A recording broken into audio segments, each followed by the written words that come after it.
ba yabante ci seen biir di wax di kaf ak yooyu noonu te loolu itam lu ci am solo la Sanu Dione naka nga gisee équipe bi par rapport ak dimanche nga xam ne ñi ngi war a jouer final bu am solo pour réew mi. waaw équipe bi li mu wane rek mooy c'est une équipe aguerrie Sénégal mu ngi door a jouer son match référent parce que li ñu waroon xam mooy Sénégal problème am moo doon objectif am moo doon d'abord bokkoon ci carré bi moo tax match yëpp boo xoolee calcul la woon c'était un peu difficile pour le Sénégal parce que waruñu woon rater loolu donc l'équipe en vérité se cherchait ba dernièrement nañu door a jouer suñu match référence boobu day fekk libéré woon nañu ci ngay gis ne c'est une équipe aguerrie équipe boo xam ne c'est des professionnels xam nga wax nañu ko fi léegi Sénégal équipe bi amatu problème public c'est terminé c'est des professionnels ils savent gérer yu mel noonu beneen bi foofu nag ngay sentir que suñu encadrement technique vraiment là da ngay am confiance c'est parce que c'était un match trop tactique foofu di nga sentir dëgg que suñu banc bi baax na parce que football yi léegi c'est comme l'IA tout est millimétré course yeeg lépp te piège bi ñu parce que équipe bi fu mu waroon euphorique fa ngay sentir maturité équipe bi parce que di nga dominer équipe mu di la xaar nga yàkkamti mu contraire te ñoom xamoon nañ ne fan la ñuy yóbbu moo tax l'équipe n'a pas été euphorique il fallait nga xaar boobu nag maturité moo leen ko may donc wax na ko profondeur suñu banc c'est rassurant mooy équipe bi nous sommes au-dessus de l'équipe du Maroc mais match bi day changer parce que bii Maroc va jouer Maroc va sortir Sénégal dafa am ñaari affaire Sénégal buy jouer bloc bas des fois dañuy yéex a dugal te malheureusement suñu joueurs yu véloces yi les couloirs sont fermés mais bi bu équipe bi génnee nag foofu le Sénégal fa lay am chance football dëgg-dëgg contre le Maroc foofu laay vrai gis ne le Sénégal va jouer un match formidable parce que le Maroc va sortir et là tu verras une équipe du Sénégal boo xam ne Coupe d'Afrique bi moom équipe yi vraiment ñoo leen mën ci banc parce que nag équipe ni nga mën ci banc parce que tey li kii génn di le capitaine génn Koulibaly premier remplacement bi ñu gisoon Seck dafa 10 tey nga dugal Mamadou tey mu wóor la ne la relève pas pour aujourd'hui il faut que Sénégal dañu gaaw nag léegi magal na joueur Koulibaly et encore pour quelque temps encore bu ñu gaawantu donc pour dire que ne banc bi may nañu que li tax match bali maanaam les contacts étaient à éviter 7 joueurs yu am carton jaune menace de suspension c'était très difficile nga dem contact loolu nag xawoon na sax freiner équipe bi on a même Koulibaly en voulant éviter le carton sax loolu ko ci dugal maintenant comme on a plus de problème de carton c'est sûr que l'équipe va am nañ yaakaar ne incha allah dañ ci génn ak jàmm quoi. Cheikh Ahmed Tidiane Ly final dimanche sa xel dal na ci contre le premier pays ci wàllum football ci Afrique Maroc. waaw xel bi dal na bu baax a baax certes je suis quand même profane ci question bi mais li ma gis en termes factuels par rapport ak jeu boo xam ni ñu ngi koy seetaan d'abord une jeune génération boo xam ni pour la première fois ñu ngi participer ci CAN déjà il y a un exemple emblématique mon vis-à-vis Mbow si je me trompe xam ni wax na ko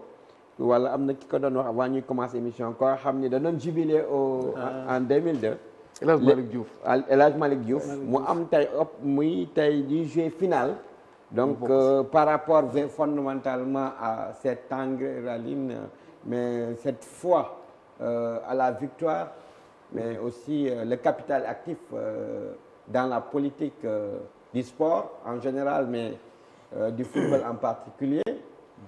du président Macky Sall pour la première fois l'histoire retient que coupe bi ñëw na sous le magistère du président Macky Sall parce que derrière ça il y a toute une politique boo xam ni état bi dawal na ko ba vraiment mu am benn jeu benn changement majeur pour la transition ñi tamit jàpp naa ni tey pour leur véritablement leur amour du pays mais également aussi leur jeunesse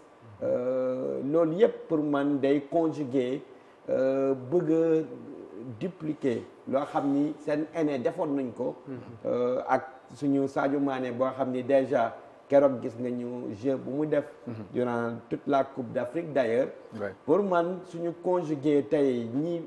xale yi ndaw yoo xam ni tey pour la première fois mais tamit ñu xool anciens yi leen encadré mais aussi saluer le coach l'entraîneur par rapport ak dalam mais par rapport aussi également aussi ay tactique parce que depuis le début jusqu'à là on a vu vraiment fu match bi yëpp fu muy amee problème moom day indi ay correctifs yoo xam ni vraiment yóbbu nañ ba fii pour man nag loo xam ni tey yóbbu nañ ba fii aw ma benn doute incha allah que coupe bi day ñëwaat fii incha allah au Sénégal. yàlla demee noonu Mouhamadou Baro ñu gis la sax nga bind que ni day apaiser les cœurs et les esprits muy phrase bu am solo ci texte bi nga xam ne moom laa doon lire sànq nii avant ñuy ñëw ci plateau bi dimanche lan lañ war a mën a xaar dëgg-dëgg si Lions yi à part gagné gi ci par rapport ak nu ñu war a mën a jàkkaarloog waa Maroc nga xam ne c'est un pays organisateur mais aussi quoi qu'on puisse dire tey seeni supporters dinañ fees dee ci stade bi même bu dee suñuy gaynde dem nañ ba am maturité bi xëy na loolu mais loolu certainement dina ci peser ak le défi de l'organisation bi nga xam ne war na ci am pour que Sénégalais yi mën a supporter aussi seen équipe ci ni mu waree. dafa naa gars yi ñuy jiitu ñoom Mbow ak honorable ak ñoom Daouda ak liñ jot a jiital man pour man doylu naa ko yenn aspects yi ma bëggoon a insister rek ci mbir mi mooy boo seetloo football bi léegi au-delà de l'aspect taper dans le ballon dans le terrain ak yooyu dafa am yeneen enjeu yu bees j'en profite d'ailleurs boo xoolee léegi événement yi notion wu fan zone fi mu toll question diplomatique yi suñu relation ak Maroc déjà moi j'ai eu des frissons comme beaucoup de Sénégalais ci xool marocains yi nu ñu accompagner ci CAN bi moo tax le fait même que ñu dem noonu final man je veux corriger deux choses je peux me tromper bu ci gaañ yi amee yeneen xalaat ñu wax ko mais man li ma gëm dafa am idée bu Sénégalais yi ñenn ñi commencé développer ne dañoo def comme si dañoo jënd billet yëpp contre ñoom non marocains yi ñoo jàpp ne c'est une grande fête et que Sénégal ñoom seen bopp ñoo ko bëggal seen bopp donc ils ont acheté des billets te ñun souvent les pays certains pays duñu anticiper parce que comme wóoru la ne da ngay dem ak doo dem yow doo dem di jiitu di jënd ay billets te billets yi dañ ko normé ba nga xam ne am na moment yoo ko war a jënd donc bu ñu la fa jiitoo loolu benn la beneen bi mooy je sais pas ce qui s'est passé mais ceux qui s'alarment là sur la sécurité des joueurs arrivés qui sont descendus d'un train bugguma ñuy xeetu alarme yooyu soo ko defee day mel ni am na lu marocains yi def contre yow non c'est-à-dire ils ont voyagé ñu arrivé ñu war a dox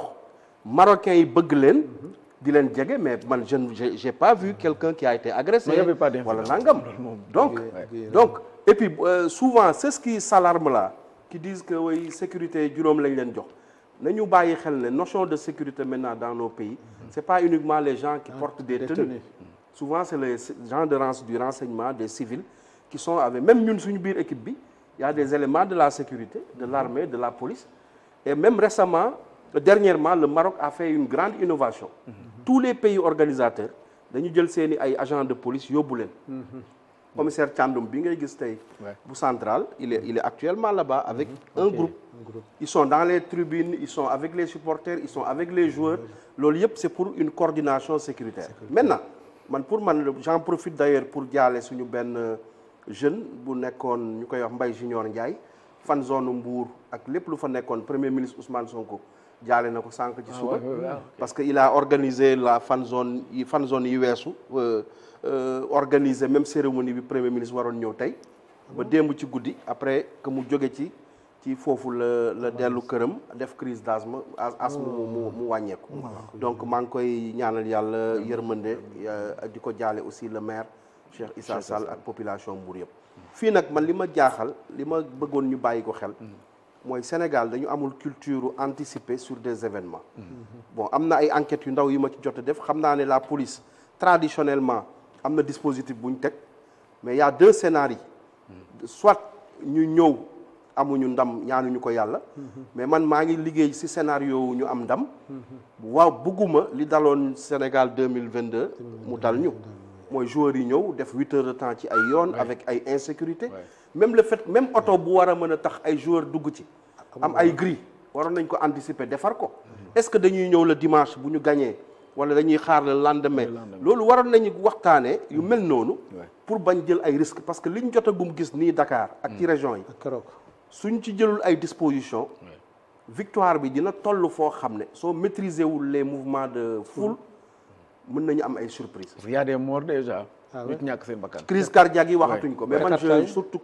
côté violence. parce que boo xoolee dañuy utiliser comme ni ñu ko defee ci 31 décembre. les feux d'artifice yeeg lu ne mën na ci am donc loolu la boobu benn la beneen bi mooy lépp luy xajamal suñu ay relation parce que au-delà football bi yëpp bu jeexee suñu diggante ak yenn dëkk yi rawatina Maroc dañ ko war a sàmm ba lépp man li ma jàpp sax même question billet yi nii yàgg naa dem ci ay coupe d'Afrique ak coupe du monde mais dañ koy wax nii mais souvent à la veille il y a des solutions qu'on va trouver et les gens qui sont là-bas pour man je suis sûr qu'ils vont rentrer pour suivre le match. jërëjëf mu di ay questions yu am solo yoo xam ne soulevé nga ko surtout par rapport ak la sécurité fii ndax daanaka mbir yi day am ñuy liñ naan ñuy gàmmoog ñuy raas dem par rapport ak sumol yi te sumol yi aussi gis nañu le ministre de l'intérieur et de la sécurité publique par rapport ak li mu ci doon wax mais sumol moom xam naa ne en tout cas xeex bu rëy lay laaj pour ñu mën koo tere ci réew mi plus dawalin bi aussi